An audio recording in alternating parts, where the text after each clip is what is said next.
In 2021, I did something really simple that resulted in my alcoholism vanishing.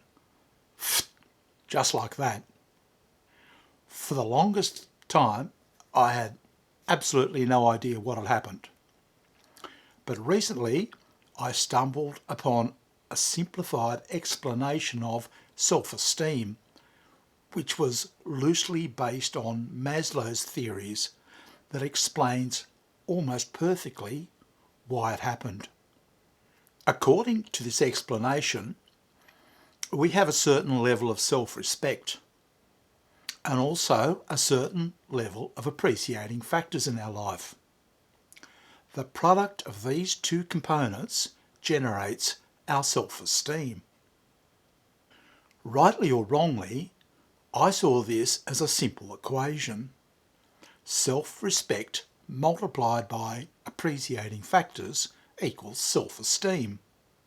Self-esteem drives our motivation, which in part at least drives our growth, and within that growth, something I call a spectrum of possibilities. The article I read didn't describe appreciating factors, but I assume things like supportive friends, family, work colleagues, or even customers could be appreciating factors. They could also come from within ourselves. Or finally, sport, a healthy lifestyle, and career or business developments would be appreciating factors. Looking back over my own life, I remember that with concerted effort, I was able to enhance my appreciating factors to some extent and lift my self-esteem a little. But it was never enough to get me out of the negative looping zone I spent most of my life in. Last year, however, I put this simple self-esteem theory to use without even realising it. Instead of trying to increase the appreciating factors of my mix, unwittingly I decided to decrease the depreciating component. I see depreciating factors as being things like antagonistic friends, family, work colleagues. The abuse and the criticism and lecturing they dish out suppresses the appreciating factors in your life. Even negative media could be classified as a depreciating factor. All of this seems to go hand in hand with some kind of unhealthy or time-wasting activity. Those people who accept depreciation as being a good thing seem to have a fixed mindset, and they seem to want you to have one as well. Most seem to assume that it's character building. Life's tough, toughen up. They go on to say that happiness has nothing to do with anybody else. If we're unhappy, it is entirely our own fault because we chose the wrong options. For most of my life, I subscribed to this notion too. I used to pride myself on my ability to handle the never-ending stream of criticism and abuse being heaped on me by family, work colleagues, casual acquaintances, etc., etc. The truth was, to cope with it all, I was drinking and caught up in a negative looping cycle within a fixed mindset. The longer I was in this cycle, the more trapped I became, unable to escape.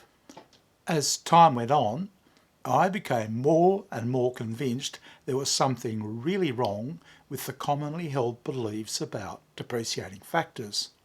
Yeah, okay, some of my relationships are mandatory, so maybe I needed to tolerate some depreciating behaviour, but most of the depreciating behaviour was coming from friends. So I started to wonder, why was I accepting this in my life? Eventually, I decided I'd had enough of it. I no longer wanted a barrier to my happiness for no good reason. It all came to a head one evening as I sat watching my computer screen while a supposed online friend typed a stream of abuse to me. Midway through his rant, I decided to cut ties with him and all those voluntary relationships who deemed depreciating behaviour acceptable. I also decided I was no longer going to watch any media that was depreciating in any way. Then the most amazing thing happened. The moment I made my decision, I felt my alcoholism float away from my body and vanish after 50 years of it. No meds, no counselling, no AA, no withdrawals, no cravings, no boredom, nothing. It was as if I had never had a drink in my life. For the longest time, I had absolutely no idea what happened to me. All I knew was that things changed the moment I'd made up my mind. 6 months passed, then I came across this simplistic explanation of self-esteem. Suddenly, it all made sense to me.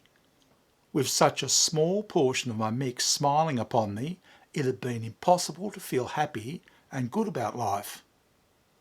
I further assumed that when I removed most of the depreciating factors, my few appreciating factors filled the void, making up a much greater portion of my mix.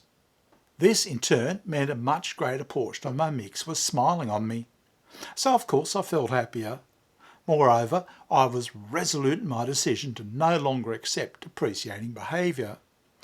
And it was as if my brain said, okay, if you're serious about this, and we aren't going to keep sitting around listening to unhappy, angry people who try to offload their misery by depreciating you, then I won't need medication to handle it. With alcohol gone, my appreciating factors had suddenly become 100% of my mix. This meant my self-respect component was being multiplied by an even greater number. In turn, this drove up my self-esteem. All of this flowed through to my motivation, giving me the exhausting work drive and sex drive of an ambitious 25-year-old. Over time, I've even noticed my looping cycles dropping off one by one. The best part is, by visualising exactly what happened, I've locked in my gains.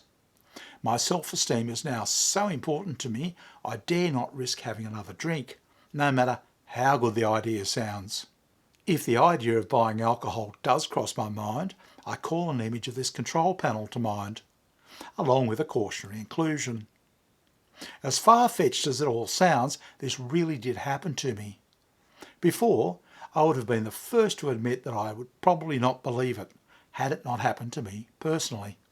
Now though, in view of this simple equation for building self-esteem, it all makes sense. And this got me to thinking, if this idea worked for me, why can't it work for others who are in the same situation I was? There's no guarantee it would cure alcoholism or anything else, but surely lowering the portion of depreciating factors in your life would have to help your self-esteem and give you greater control over your life. You can start right now by identifying some of the depreciating factors yourself, such as toxic media, along with antagonistic and unnecessary acquaintances. Then just delete them. Get them out of your life. Remember, the best thing about this is the tremendous leverage that it offers. With just a little effort, you can achieve so much. Other depreciating factors, such as those related to family, work colleagues, or even yourself, will be more problematic. I just deleted everything, but perhaps a better option would be to convert some of the depreciating factors into appreciating ones. This, however, would not be nearly as simple as deleting them as I did. For this component of your depreciating factors, it may pay to use a psychologist. You could treat it a bit like going to a dentist. Your dentist looks at your damaged teeth and tells you if they can be saved or if they need to be extracted. Well, maybe you could achieve much the same thing with a psychologist. You could describe the depreciating factors you've identified in your life. Then the psychologist could advise you which factors are fixable, which factors you should just delete, and which factors you can do nothing about. This whole idea occurred to me after watching several of Emily Wakefield's videos. She is an online psychologist. It struck me that if I knew then what I know now, I could have used her help. Given my circumstances, the nuclear option worked for me, but I can see how Emily could have helped with a more rational solution. You can check her out on her YouTube channel, Mindset Therapy PLLC. The link's in the description. I just like the woman. I think her heart's in the right place, but you'll see from her videos that she's very clear and easy to understand. On top of that, with this, it's most important that your brain knows that you're serious about ridding your life of depreciating factors. You'll discover from Emily's videos that this is something she's very strong on. She doesn't accept depreciation in any form. Also, most of the depreciating factors in your life are due to narcissism in one way or another. You'll see that this is Emily's specialty.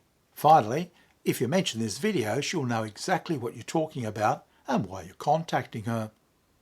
To learn more about it, go to the website, links in the description. Then, if you think cleaning house is a good idea, why not discuss it with her? She offers a free consultation. Her contact email is also in the description.